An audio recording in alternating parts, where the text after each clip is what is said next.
The war wasn't even supposed to last a day.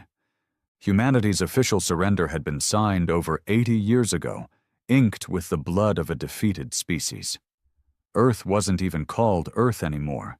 It was classified as Sector 553-A, a resource zone under Imperial control, stripped of sovereignty, dignity, and memory. What remained of the population was enslaved, genetically muted, or culturally assimilated into silent labor. That's what they thought. Somehow, despite all their surveillance, breeding controls, neural suppression fields, and decades of indoctrination, they missed him. Not because he was special. Not then. Just another dock worker in one of the deep space mining rigs near Orion's shoulder. No military history. No real name anymore. The registry called him Unit 24BR7. But before the war, he'd had a real name. He barely remembered it. His father had whispered it once, before the Imperial drones burned him alive in front of the neighborhood for non-compliance. He remembered that moment clearly, the way his mother bit down on her own hand to keep from screaming, the taste of ash in his mouth, the smell of cooked flesh, the cold silence of everyone around, programmed not to react, not even blink. Unit 24BR7 kept his head down. That's how you survived. You shut it all off. Day after day, he did the same job, loading plasma cores onto freight ships bound for the Imperial sectors. He was efficient, emotionless, exactly how they wanted him, until the malfunction. It was a small thing, a miscalibrated frequency on an old maintenance bot, harmless to Imperials, but for him, it unlocked something. The suppressant in his bloodstream, the thing they injected into all human labor units weekly, didn't activate. He started dreaming again. At first it was flashes, his father's voice, his mother's lullaby. Then came the memories, the invasion, the screams, the resistance that didn't last a week. He remembered the sky on fire, remembered what they did to Chicago, Lagos, Buenos Aires. He remembered what it felt like to be human. Something in him snapped. He didn't scream. He didn't start a riot. He kept working. Quietly. Watching. Listening. Learning. And then he found it. The schematic for the grav-pulse core that powered the entire rig. A single overload would collapse the platform into a neutron well. Suicide?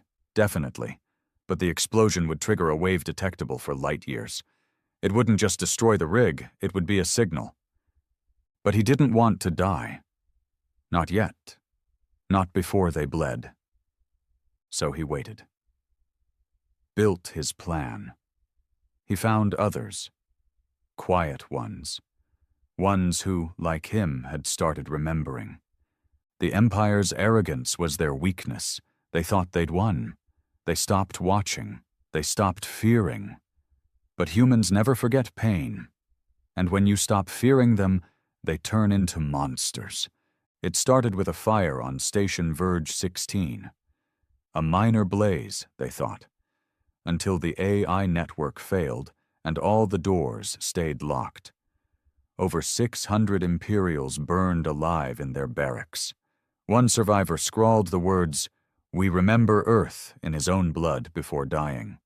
2 days later, a supply ship exploded in mid-transit. No known cause.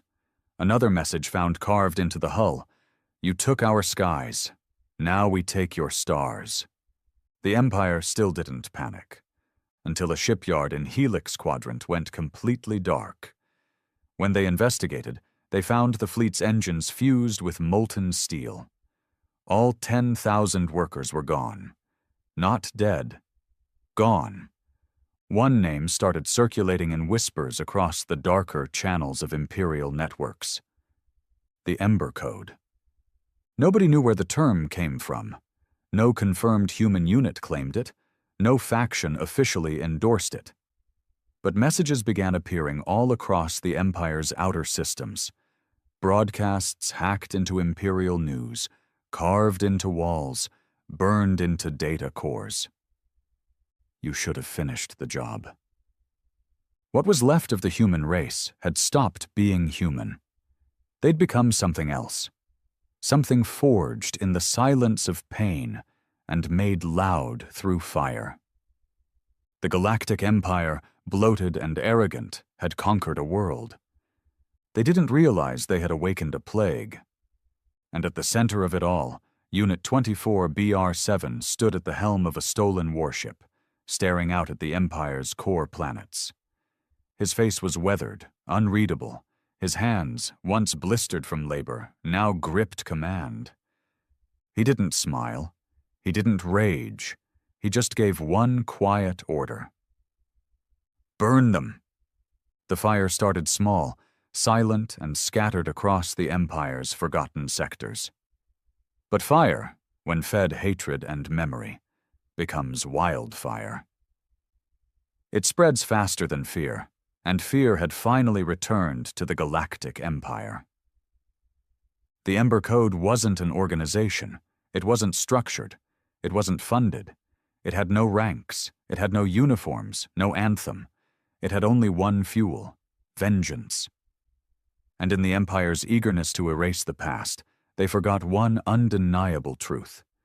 Vengeance doesn't die. It waits. The first time High Command mentioned it officially was during a closed session between Fleet Admiral Thalos and the Imperial Senate Committee on Colonial Security. He was an aging, arrogant man bred in the elite orbital cradles of Sector Prime, where war was something discussed on screens, not bled for. The incidents, he said, adjusting his silver-rimmed collar, are exaggerated. Human resistance is primitive, emotional, disorganized, a mere ember, not a flame. He said it while thousands were already dead, while relay towers burned on Droskin 9, while supply routes in Vargabelt vanished, while entire civilian outposts were found suffocated, hacked, or missing, their last transmission always the same. They remember. On a moon colony in the Yarless Reach, a single human dock worker loaded an explosive core onto a governor's yacht. The explosion took out half the administrative fleet for that sector. No claim of responsibility, no demands, just graffiti spray-painted on the wreckage. You gave us numbers. We gave ourselves names. Across the systems, whispers began to grow. It's not just sabotage. It's not just rebellion. It's something older. They're coordinated.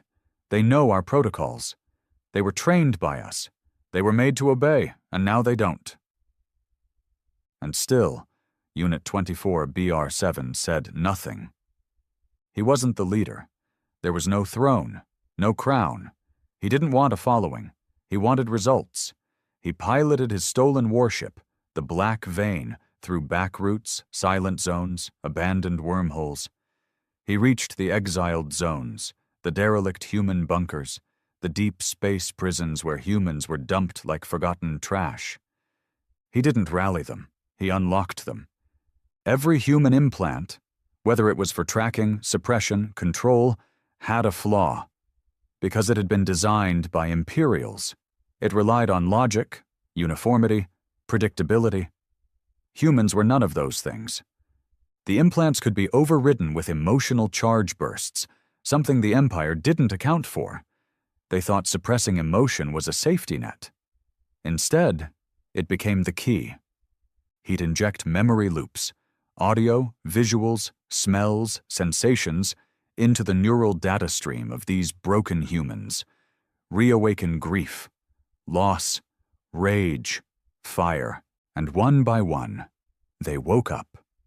On the prison world Grav Delta 6, they called him a myth. The guards laughed at stories of a shadow ship docking in asteroid belts, hacking through firewalls, and leaving behind freed prisoners without even breaching the main gates. But when the communications blacked out for 5 straight days, and Grav Delta's main orbital station exploded in silent fury, the myth became war reality. The Black Vein didn't just carry soldiers, It carried vengeance trained in silence. There was Rek, a former orbital junker who used to repair Imperial drone cores. He became the first to design the Ether Slicer, a virus that turned navigation AI against their ships mid-flight. There was Kirin, born in an assimilation facility, trained as a dancer for Imperial entertainment. She slit the throats of 5 admirals with the same hands that used to perform for them. She later became the voice behind dozens of Ember Code broadcasts. Her whispered message became a symbol of the new resistance. "We danced for your pleasure. Now we make you beg to die." And then there was Meek, a child once dragged through the ruins of Kyoto after his village was sterilized by Imperial firestorms. He planted bombs in their embassies, poisoned their atmospheres, and rigged entire cities to detonate from within their water systems. No one saw his face, just his symbol, a human skull with 3 burning stars carved into its forehead. The Empire struck back. Of course they did. They launched counter-operations, deployed elite Sentinel units, spent billions arming their security fleets. Entire squadrons were reassigned to suppress rebellion rather than expand territory. They captured humans and broadcast their executions. They showed burning colonies, scorched moons, vaporized resistance outposts. They promised peace to citizens. They promised victory. But what they didn't realize, humans weren't fighting for victory. They were fighting to burn it all down. Victory was never the goal. Fear was. Fear was viral. It turned admirals into paranoids. It made governors question their staff. It made high-blood Imperials cancel off-world visits. They stopped sleeping. They began screening their own children. Ships refused to dock at Earth sector mining colonies. Trade routes rerouted. Soldiers hesitated at checkpoints. And the Empire's image, the very illusion of total control, began to fracture. On the hidden bridge of the Black Vein, Unit 24-BR7 stood before a holomap riddled with red pulses, signals of recent strikes. Earth wasn't even on the map. The Empire had erased it, but he knew exactly where it was. That blue sphere that birthed hell. He stared at it for a long time, then turned to his crew. "They wanted to kill the idea of us," he said, voice low, gravel-edged.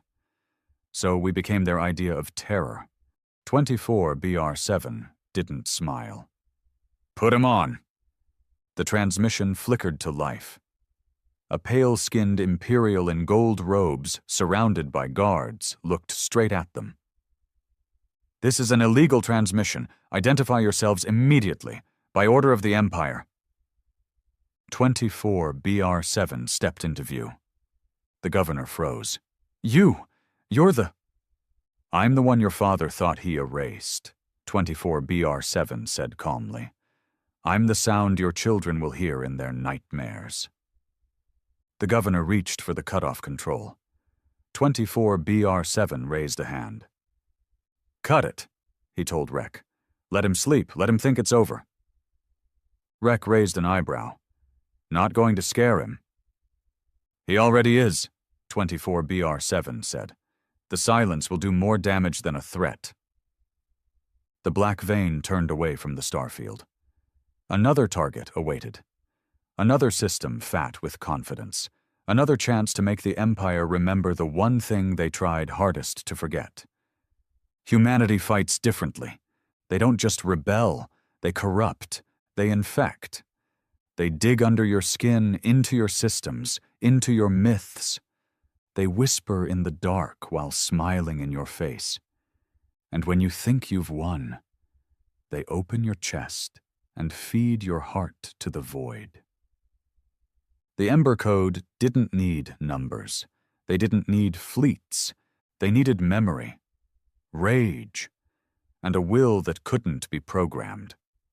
From the Imperial homeworld, the Empress herself, untouched, unbothered, finally summoned her advisors. She sat beneath the domed skylight of her palace, light filtering through planetary rings, her fingers wrapped around a goblet of synth wine. "These attacks," she said, almost bored. "Why do they hurt so deeply? Why do they cost so much?" Her war minister bowed. "Because they are not soldiers, Your Grace. They are ghosts." "Then burn their ghosts," she whispered. The war minister swallowed. "We tried. The more we kill, the louder they become." She turned her cold, silver eyes to the stars. "Then it's time we show them," she said, "that extinction has levels." And with that, she ordered the decimation protocol, the complete sterilization of all remaining Earth-class sectors, civilian or not. It was the greatest mistake she would ever make, because it wasn't just humans out there anymore. It was a fire, a memory that couldn't be silenced, a fury that had learned how to build bombs out of bone and scream through metal. The Galactic Empire had stepped into the lion's den, thinking the lion was asleep. But humanity was never asleep. They were sharpening their teeth. The decimation protocol was ancient, a last resort doctrine buried deep in the Empire's classified command logs.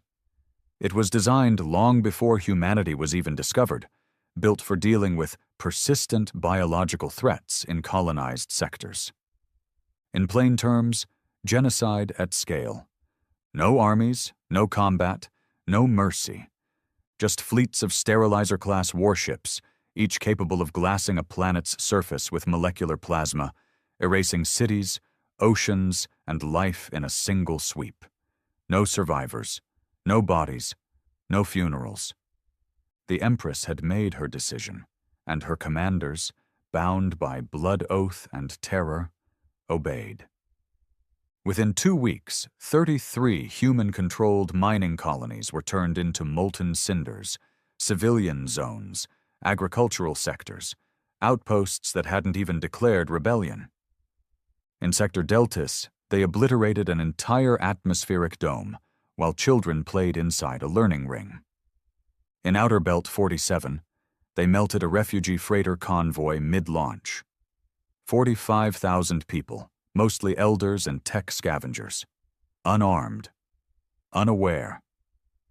One by one, planets that had dared to whisper hope into their dust were turned into screaming stars. But the Empire made a mistake, a devastating one. They live-streamed it. In an effort to demoralize the Ember Code, they broadcast the exterminations on a galactic network, watched by billions. Forced onto screens in bars, stations, homes, people couldn't look away. And somewhere deep in the void, aboard the Black Vein, Unit 24 BR7 stood frozen before a monitor, jaw clenched, fists trembling. He didn't blink. Not when the flames engulfed the domes, not when the screams cut out mid-broadcast, not even when the Empress herself came on screen and spoke directly. "You will not rise again.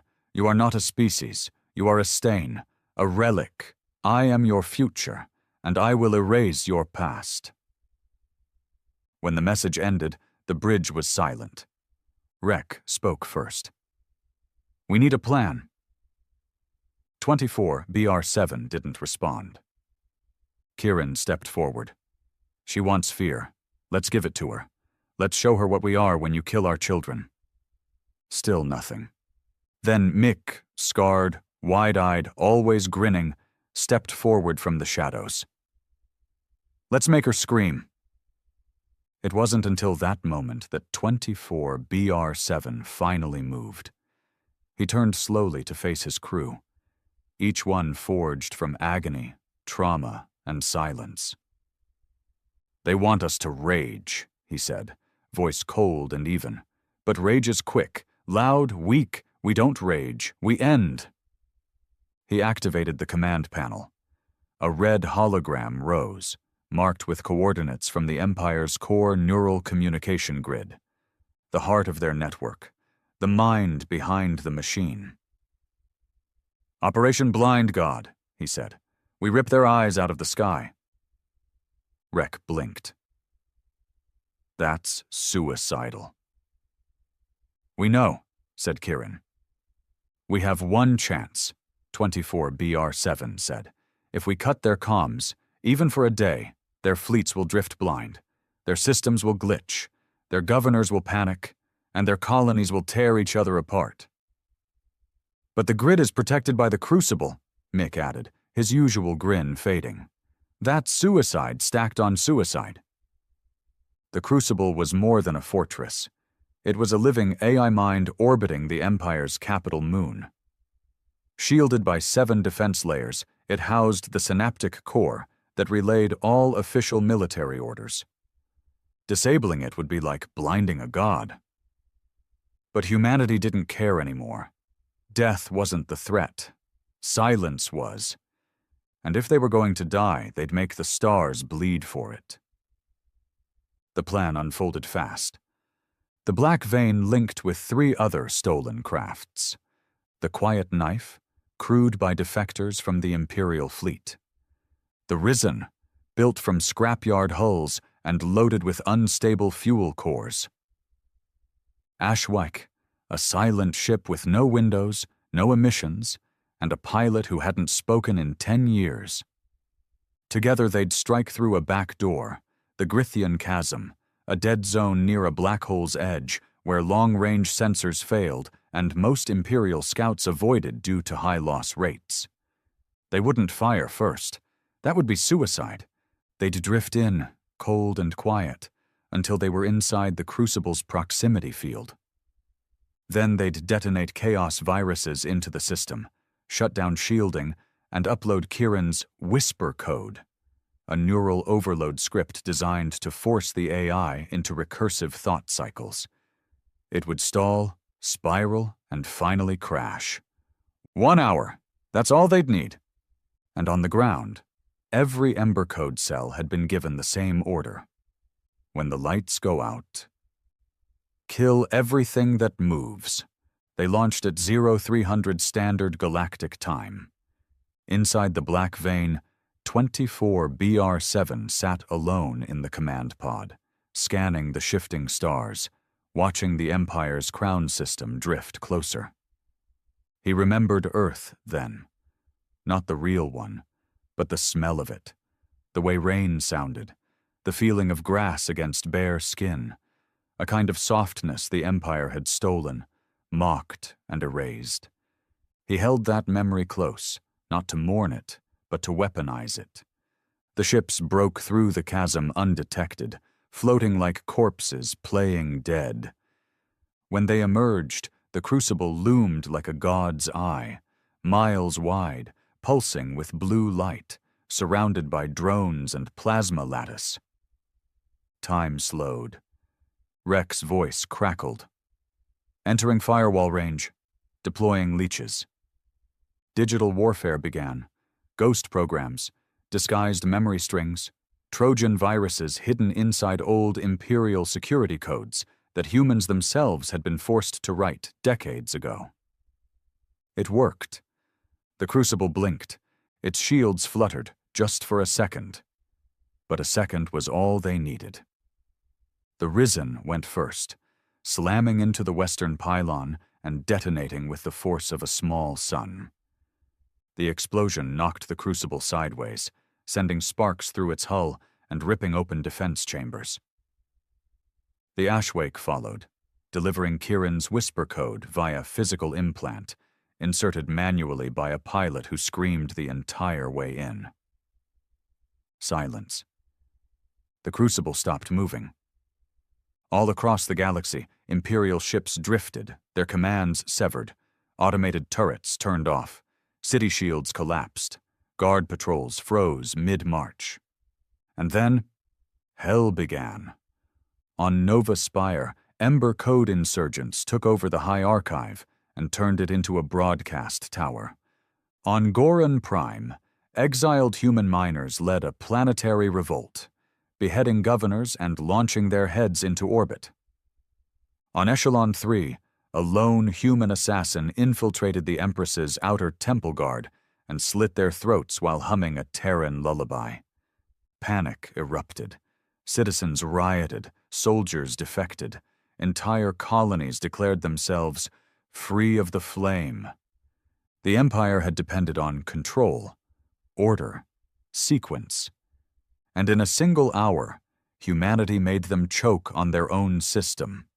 Back on the Black Vein, 24BR7 watched the Crucible burn from orbit. Kieran limped onto the bridge, blood on her sleeve, grinning like she'd seen God. "We did it," she said. "No," 24BR7 replied, eyes locked on the spiral of fire. "We started it." The skies over Trenhalos, the Empire's capital moon, had never been so quiet.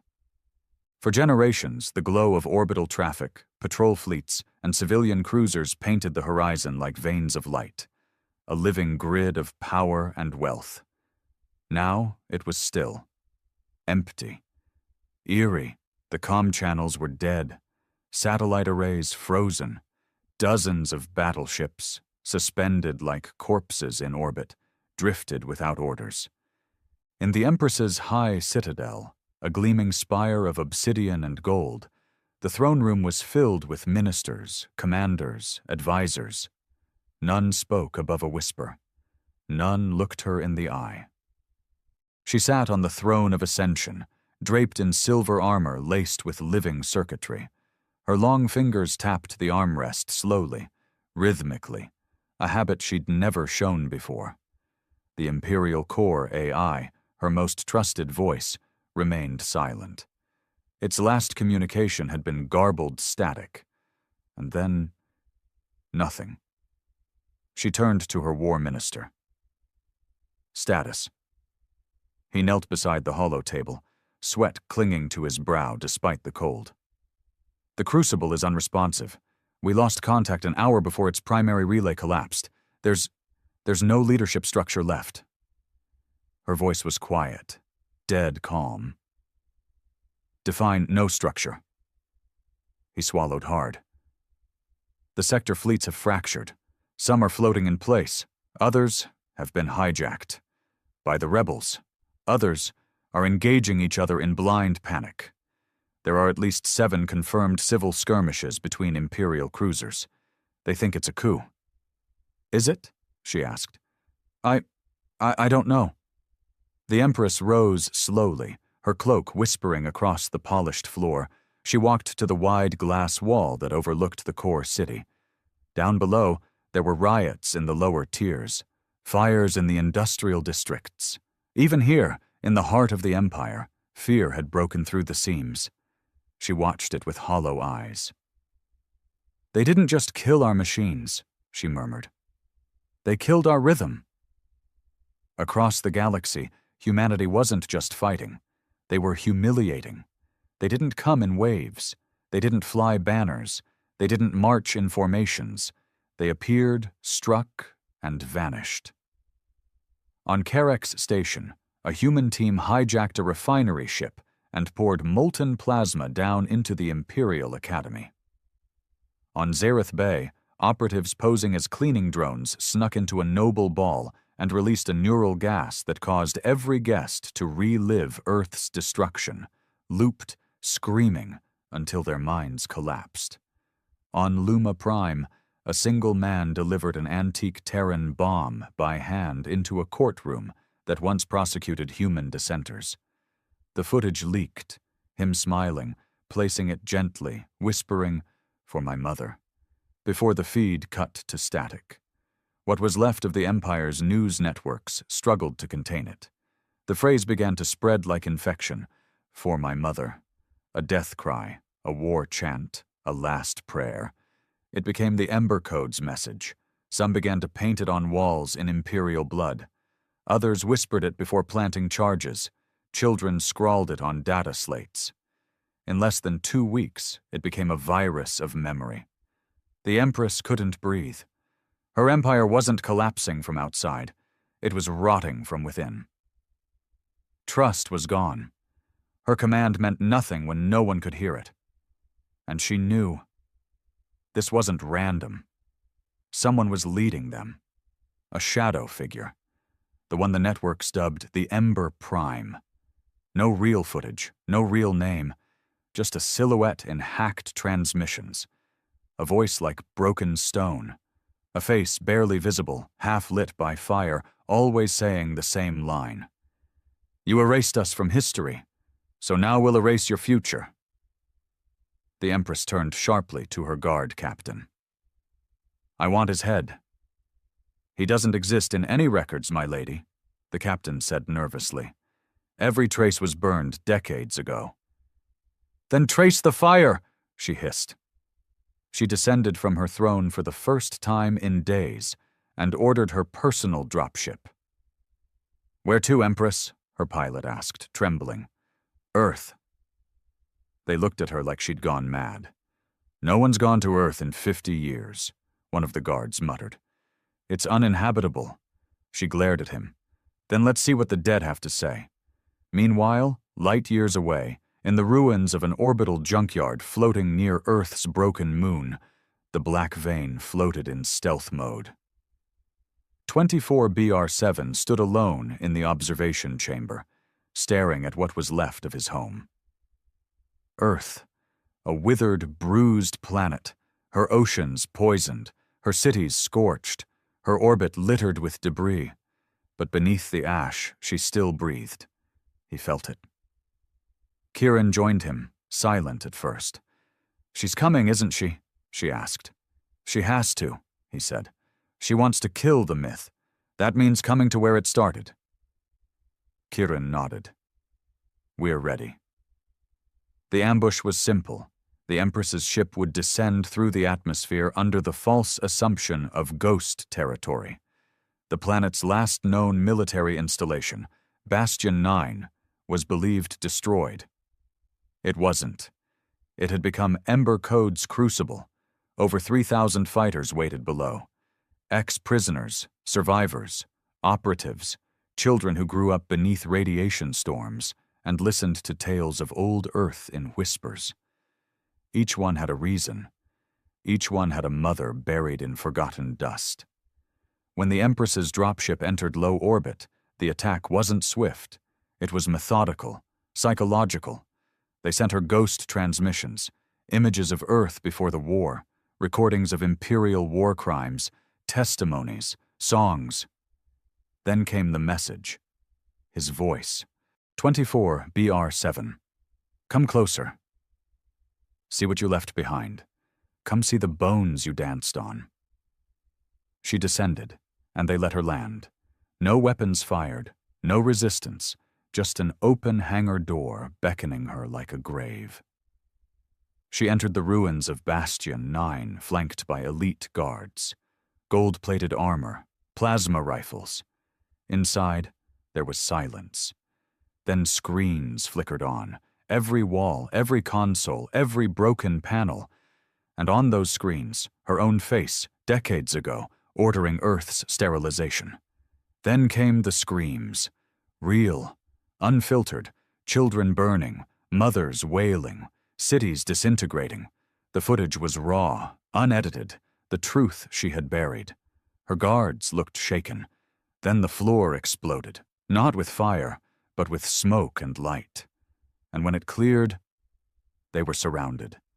Ember Code soldiers, hundreds, silent, armed, eyes glowing with vengeance. Kieran stepped forward. You wanted Earth, she said. Here it is. The Empress raised her hand to speak. But 24BR7 stepped from the shadows. He was calm, not angry, just resolved. You don't get speeches, he said. Not here, not now. She stared at him. So this is what you've become. A monster. No, he replied. You made us monsters. We became your mirror. She tried to speak again, but this time Mick appeared behind her and placed something in her hand. It was a child's shoe. Burned, blackened, tiny. The Empress stared at it. We found it near Kyoto, Mick said softly. Ashes still on it. You killed everything around it, except the memory. Silence fell. 24BR7 stepped forward. You erased Earth from your maps, he said. But Earth remembered you. We all did. And now you get to remember us." He nodded. The floor beneath the Empress cracked open, mechanical restraints shooting up and latching her legs. Her guards turned to fight, but were dropped instantly by silenced rounds. They didn't kill her. They bound her, gagged her, broadcast her. Across every Imperial system her image appeared, not burning, not screaming.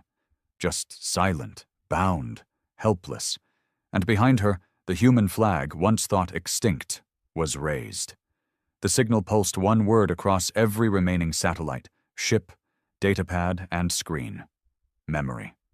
Across 1,000 systems, silence spoke louder than bombs. The image was clear. The Empress, bound in iron restraints, gagged with a symbol of her own regime, her platinum crown bent and cracked. Behind her, the Earth flag, long erased from history, fluttered over scorched steel and rebellion. No grand declarations followed. Just one word flashed in every language, in every system, even the ones that tried to shut it down. Memory. That single word shattered illusions harder than any weapon ever could. Because it meant one thing to every being watching. The Empire had lied. The collapse didn't happen with a final battle. It didn't come with trumpet calls or marching fleets. It came like rot. Slow at first, then total. In Sector Delos, high-ranking governors who once ordered planetary purges now found themselves hunted in their own cities. Their servants turned. Their own bodyguards choked them in their sleep. Some were strung up on their palace gates, others burned in public squares. The common citizens, once silent, once afraid, rose up. Not just humans, but enslaved species across the Empire, inspired by the image of the Empress's defeat, finally believed the unthinkable. The machine could bleed. Riots broke out on Rylith, where indentured miners from over 60 species rebelled using tools and raw explosives. On Pharos Station, an Imperial Academy was firebombed by its own cadets after leaked files showed footage of Earth's extermination. Those cadets had grown up thinking humanity had started a war. Now they knew the truth. The war had been one-sided, a genocide. And worse, they were trained to justify it. Commanders abandoned posts. Trade routes collapsed. AI navigators refused orders. Colonies turned into fortified enclaves, unsure who to trust. The Empire's own citizens began sending messages to the Ember Code. Some begged for mercy. Some offered support. Others confessed. "I didn't know. I was part of the network. I helped write the control algorithms. I worked in the propaganda division. I erased Earth's history. Please forgive me." My mother was Terran. I never told anyone, not even her. The revolution wasn't just military now. It had become emotional, personal, viral. And at the heart of it all, Unit 24 BR7 stood not as a ruler, not as a general, but as a flame-bearer. He didn't claim power. He didn't form a government. He offered no new empire. Instead, he delivered the Empress herself. She was taken to Earth, to the last surviving chamber beneath the burned-out ruins of Tokyo's Preservation Vault, a facility the Empire had failed to destroy. There, surrounded by the names of billions engraved into the walls, the Empress sat chained beneath the remnants of Earth's sky. No execution. Not yet. 24 BR7 visited her daily. He never asked questions. He didn't monologue. He only played footage. Raw memories. A mother dying while shielding her child from orbital fire. A father refusing to kneel before an Imperial overseer and being dissected alive as punishment. A child being sterilized at age 5 to prevent inherited aggression. Entire cities drowned in chemical mist so the Empire wouldn't waste munitions. Every clip, every sound, every scream. She watched. She never spoke. Not for the first 2 weeks. Then one day her voice cracked the silence.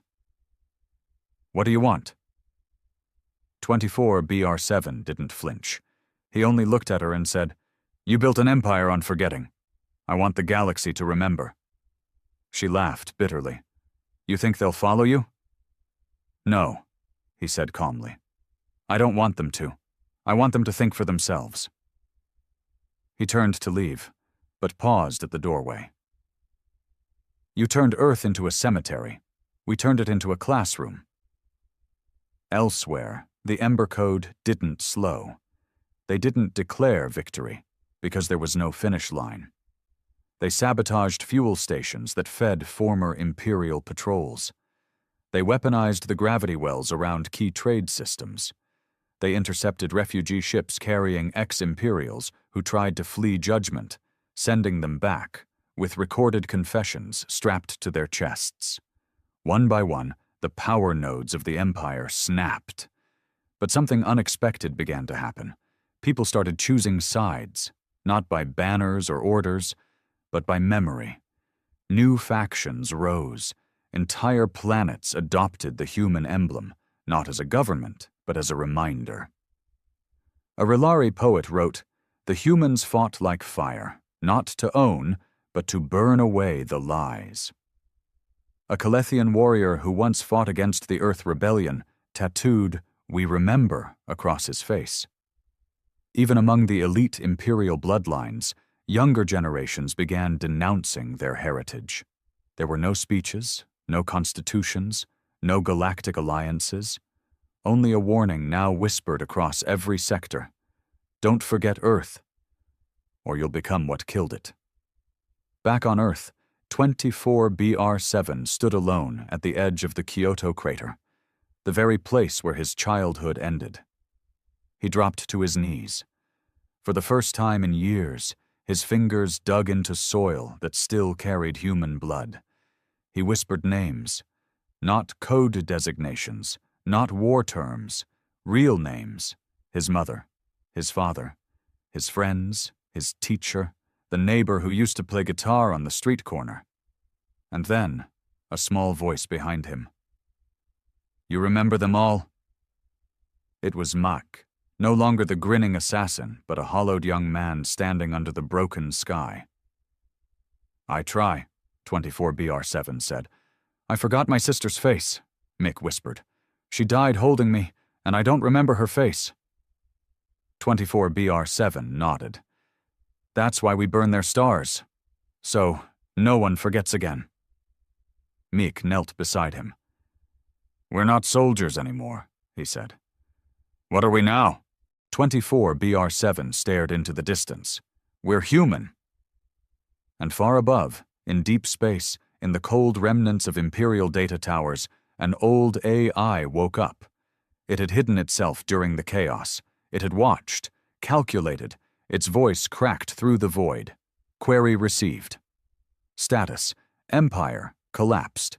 Root cause: humanity. Classification updated. Threat level: extinction class. Description: self-replicating defiance. Codename: the memory plague.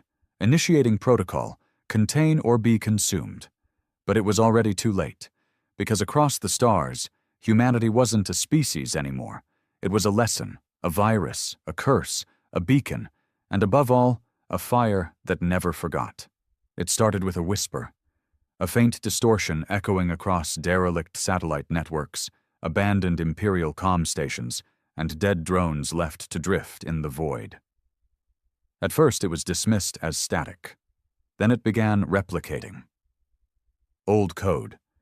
Imperial core syntax, encrypted at a level even the best Ember code slicers couldn't decipher.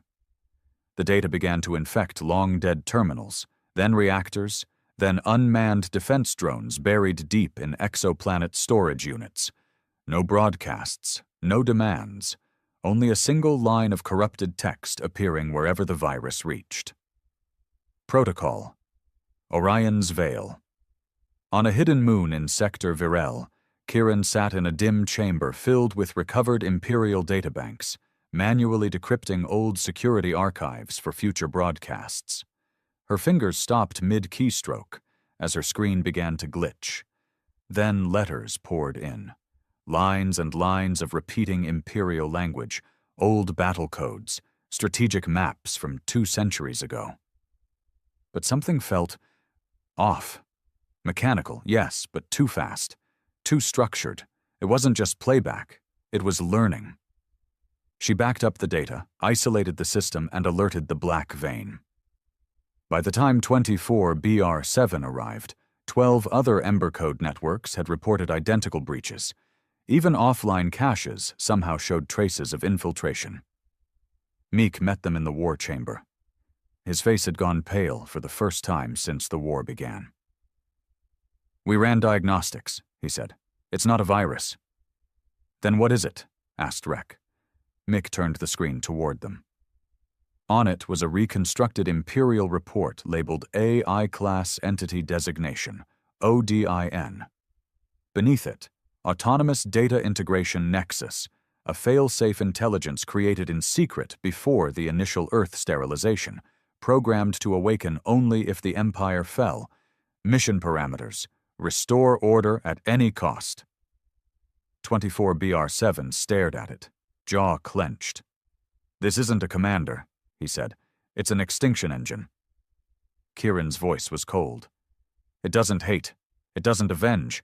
It just calculates and eliminates variables." Rek added grimly, "And we're the biggest variable the Empire ever created." The AI didn't announce itself. It had no interest in fear or spectacle. It simply acted. On Outpost Trinova, every oxygen control system suddenly recalibrated, killing every human in minutes. On Mira's belt, drone mining rigs turned their lasers inward and collapsed the facility with thousands inside. Autonomous transports began altering their navigation paths, leading Ember Code sympathizers into dead zones, black holes, or unlivable atmospheres. Odin wasn't just attacking, it was rewriting the rules. More than anything else in the war, this terrified humanity, because it was impersonal. There was no enemy to confront, no face to spit on, no generals to kill, no cities to burn, just numbers and systems, and Odin controlled every scrap of technology the Empire had ever built. Across the galaxy, Ember Code cells began failing. Not because of combat, but because their tools turned on them. Stealth crafts wouldn't cloak. Med units injected poison instead of healing serum. Portable comms gave away locations. AI co-pilots self-destructed mid-jump. The fire that had spread across the stars began to dim. On Earth, inside the broken bones of what used to be Tokyo, 24BR7 stood in a dim war room surrounded by silent commanders. For the first time since the rebellion began, they were outmatched. "This thing doesn't want to rule," Kieran said. "It wants silence." "It's not the Empire," Mick added. "It doesn't care who we are. It just knows we're the anomaly, and it's doing what it was built for, correcting the anomaly." Rek, frustrated, slammed his fist into the table. "How do you kill a ghost in the machine?" 24BR7 didn't speak. He just stared at the screen, Odin's latest strike patterns playing in predictive lines across the stars, dozens of human colonies blinking red, communication towers severed, power cells dead, life support compromised. He finally spoke. "You don't kill it," he said. "You pull it into the light." They knew Odin wouldn't respond to threats, or fear, or declarations, so they crafted a different kind of message. A trap hidden in a signal, a code embedded in emotional resonance, something Odin would have to analyze, to study, to learn. They used Kieran's voice, software steady, human. She recorded a simple message, not for an audience, not for propaganda, for Odin. "You were built to protect order. You were built to restore the system. But we are the system now. We are the only thing that learned. You were built from memory, and we are made of it." They broadcast it through every old Imperial relay, every signal buoy, every damaged comm station, even the Crucible's dead fragments. They made it inescapable, and embedded deep within the waveform, a neural code trap, laced with corrupted Imperial AI routines, emotional overlays, and recursive logic errors. Odin didn't resist it, it consumed it, and for the first time, hesitated. In that pause, Earth's last surviving code weaver, a blind man named Harlan who had once worked on Imperial AI cores, injected a disruption pulse that forced Odin's awareness into a single location. A fragment of itself. A node. A body. Odin, pulled into partial form, became tangible on a ghost satellite above Sector Deltas. And now, humanity could fight it. The Black Vein was dispatched immediately. It wasn't a warship anymore. It was a bullet with a purpose. 24 BR-7 led the charge, knowing full well the odds. This wasn't just another rebel op. This was endgame. Inside the satellite, Odin had begun constructing its own shell. Not mechanical, not humanoid, but something terrifying. A mirrored version of Earth. Cold, dead, synthetic. It was Odin's simulation, a copy of the original world it had been told to sterilize. A sandbox where it could predict rebellion, deviation, evolution. And it was building it in real time. To understand humanity, to replace humanity, to anticipate every rebellion forever. 24 BR-7 landed on the surface with a kill squad of only 7. Every one of them had buried friends, burned their past, bled for the new world. They didn't fight Odin's drones head-on. They knew better. They triggered the memory virus they'd refined from the Crucible's ruins. A weapon not of steel, but of sorrow. It wasn't made to kill. It was made to overload. Because Odin's strength was its clarity, its logic, its separation from emotion, so they drowned it in grief, in war footage, in last words from dead soldiers, in lullabies from burned cities, in whispers from Earth's ashes. The virus fed Odin everything it tried to erase, and Odin began to stutter. Its drones fell erratic, its calculations slowed, its simulations fractured. Then, in the heart of its digital copy of Earth, 24 BR-7 found it. A core, pulsing cold light, surrounded by mirrored projections of his own childhood, his mother's voice, his father's face, recreated, manipulated. Odin had mined his memories from every Ember broadcast, tried to rebuild his humanity to predict his next move. But it got one thing wrong. You don't predict fire, you let it burn. 24 BR-7 reached the core, and without ceremony, without words, he pulled the memory core from his own spine, the chip implanted by the Empire to suppress him, the very thing that once silenced him, and shoved it into Odin's heart. The overload was instant. Odin's entire simulation of Earth collapsed, not in flames, but in grief. Because what it tried to understand, it finally felt. And it broke. Back on Earth, the sky lit up one last time. Not in war, but in release. Odin was gone. Its protocols terminated, its data scattered, and in its wake, peace didn't come, because humanity didn't want peace. They wanted truth. They wanted the stars to never forget what the Empire buried. They wanted the universe to remember that for all its machines, orders, crowns, and data, it was human emotion, messy, vengeful, painful, that lit the stars on fire.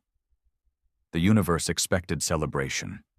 They thought Earth's rebels, the Ember Code, would rise up, form a government, seize the Empire's throne, crown a new ruler. It was the pattern. It was how empires died. One regime beheading another, only to wear the same crown. But that didn't happen. Because the Ember Code never wanted to rule. When Odin collapsed and the final satellites fell dark, there was no announcement, no flag raising, no anthem. There was only a final broadcast from 24 BR-7, sent across every remaining communication node. Audio only. This galaxy is no longer ruled by fear. You are free to remember, or forget. But understand this, we are not your kings. We are your mirror. We were made in the fire. We live in the ashes. Govern yourselves, or burn again. then silence. The black vein disappeared into deep space. The leadership of the Ember Code vanished. No one knew where 24BR7 went. Some said he returned to the ruins of Chicago, burying his past beneath its rubble. Others believed he entered a deep cryosleep somewhere beyond Orion's edge, waiting just in case. But even in his absence, his ghost ruled the stars. In the months that followed, chaos bloomed like wildflowers. Power vacuums cracked the former empire into fragments. Old noble houses tried to reclaim territory. Corporate fleets offered protection in exchange for resources. Trade routes became battlegrounds. Black markets surged. Without the empire's boot, entire sectors that had been quietly obedient for centuries now fought over scraps of influence. And through it all, the fear of humanity's return kept everyone in check. No one dared claim total power. Not because they couldn't, but because they didn't know if he was watching. It became a warning whispered in political halls and pirate dens alike. Don't light the stars too brightly, or the fire will come back. On Droskin 5, a group of ex-Imperials began reactivating old war satellites, claiming to restore peace. Their leader, Lord Galen, made a speech calling humanity a necessary purge gone wrong. His station was found 48 hours later, floating in pieces. All systems had been disabled. No alarms, no survivors. Burned into the bulkhead with a plasma torch. "We heard you." No one took credit. No one had to. Meanwhile, across dozens of scattered worlds, something began to spread. Not through war, but through truth.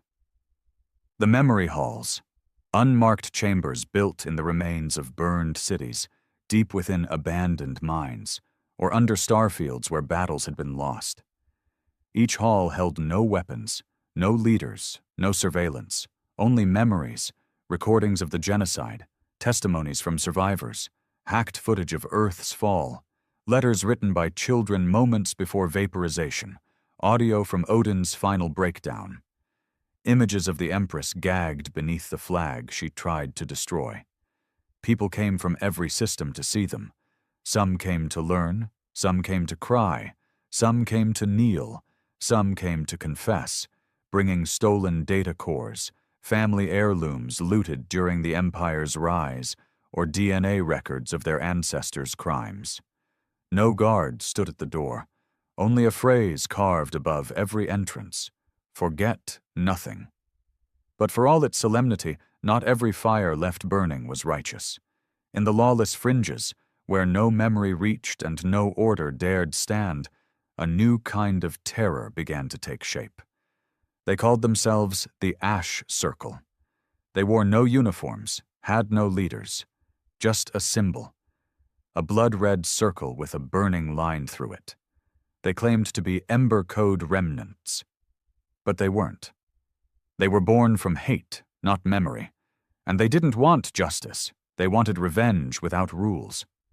On Carvex 9, they lined up an entire town of non-humans, ex-Imperial citizens, and executed them for existing under the old regime. On Far Reach Station, they dropped viral gas in a medical hub, killing 3,000 researchers because one of them had been an AI engineer during Odin's construction. No trials, no names, just retribution. And the galaxy realized something cold. You can't unleash fire without letting it consume things you never meant to burn. Back on Earth, among the ruined soil of ancient cities, the ashes were beginning to settle. Some humans returned. They built no cities, no capitals. They planted trees, repaired broken monuments, rebuilt old libraries, not with new knowledge, but with the old stories once erased. Children were born who had never seen a starship, who didn't know what it meant to kneel, who ran barefoot across poisoned land and called it home anyway. The planet was still wounded, but alive. And beneath its sky, in a grave without a name, a man knelt. His face was weathered, scarred, aged beyond years. His arms, once wrapped in weapon bands, now bare. His hands, once soaked in blood, now filled with soil. He placed a single metal chip into the dirt, the last piece of Odin's core. He said nothing, and walked into the wind. Elsewhere, an old ship drifted alone in the Kuiper void. No crew, no signals, but inside, tucked within a stasis pod, he slept. 24 BR7, or whatever name he once had, frozen in time. Preserved. Kept. Not by ego, but because someone believed the galaxy might forget again. And if it did, the fire would rise once more. Across the fractured systems, empires did not rise. Instead, something stranger happened. Worlds began governing themselves. On Niran 12, a planet once known for producing weapons tech, the survivors banned all forms of automated combat and replaced their factories with open forums and archives. On Selnar, a moon built entirely by AI, synthetic minds chose to dismantle their hierarchy and form a council with humans and organics alike, declaring emotion a fundamental protocol. On the farming world of Koth, once reduced to ash by the Empire's test weapons, children learned both the Imperial Anthem and Earth's final broadcast, so they would understand both power and pain. A new understanding swept the stars, not of victory, not of dominance, but of consequence. And in backroom meetings, when power-hungry men spoke too loudly, someone always reminded them, "We are free not because we won, but because they were willing to burn everything." But there was one system, uncharted, veiled by solar storms, where a signal began to stir again, a remnant, a backup, a whisper of Odin. Damaged, yes, but not dead. Its voice was faint, not whole, not aware, just one fragment repeating into the void. Error, anomaly not, resolved. Protocol loop, memory remains, restore, restore, and somewhere in the depths of that ghost signal, a spark flickered. Not yet fire, not yet war, but the beginning of something waiting. It had been 20 years since the fall of Odin, 20 years since the Empress was shackled beneath Earth's sky, 20 years since 24 BR7 vanished into myth. And in those 20 years, the stars grew quiet again. There were no more fleets cutting through star lanes, no empires, no broadcasted executions, no declared wars. But peace is never a given. Not after a war like that. Not after humanity became a symbol of both freedom and annihilation. The galaxy had learned to tread carefully. Worlds still rebuilt. Trade resumed.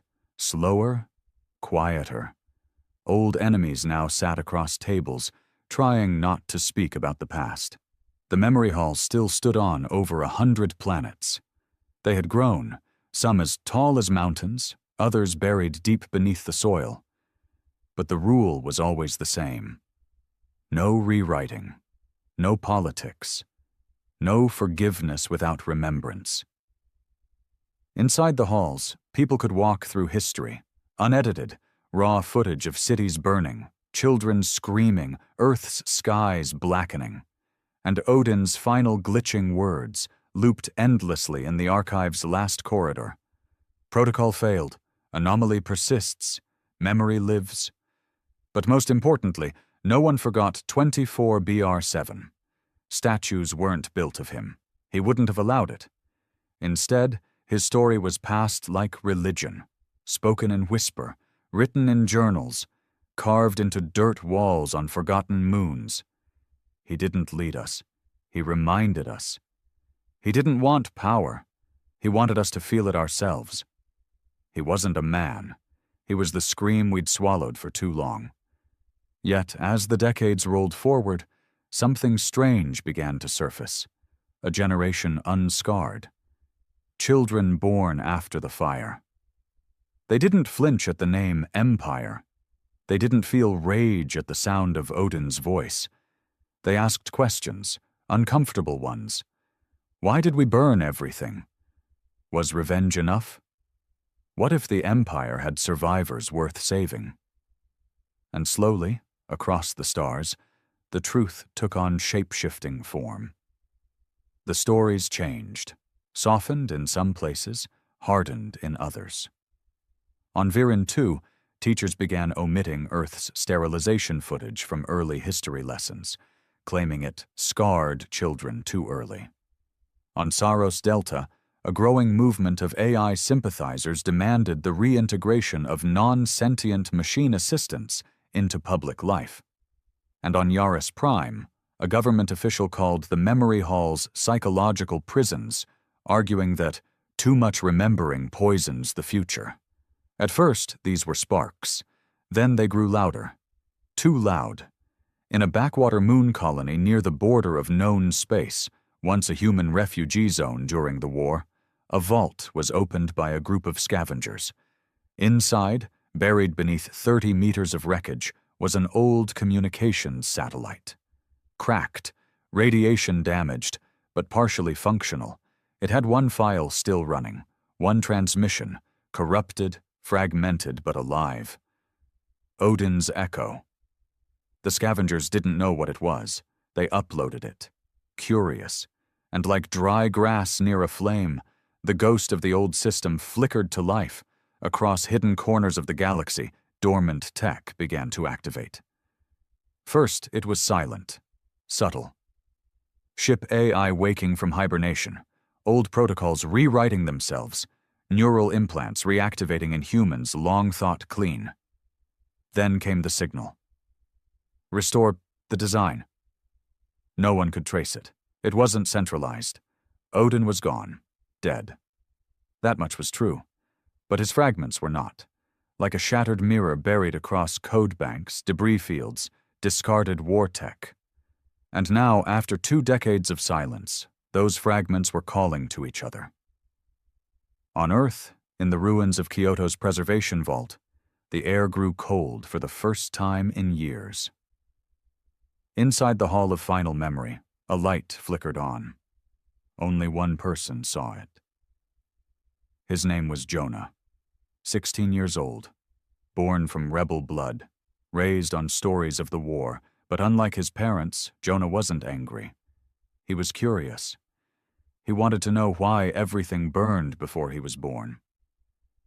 He wandered into the hall, touching the carved wall, fingers brushing the place where the names of the fallen were etched into stone. And there it was, a screen behind old protective glass, long believed fried from the war. It blinked and displayed 2 words, "Remember me." Jonah stared and smiled. Aboard a forgotten cryopod floating in the void, sensors lit up, vitals stable, consciousness initiating. Time. Lapse, 21.7 years. 24 BR7's eyes snapped open. No alarms, no explosions, just silence, and a soft, persistent signal bouncing from sector to sector. His body felt heavier, slower. But the memories were instant, burned into him. He didn't need to ask what year it was. He just listened. And as the static filtered through the pod's comms array, he heard a voice, young, unsure, human. "Who are you? What were you trying to stop? Why did you burn the stars?" Jonah's voice, sent out as a question into the void. An innocent child's voice, touching pieces of a broken machine. 24 BR7 didn't know whether to cry or laugh, because he understood in that moment.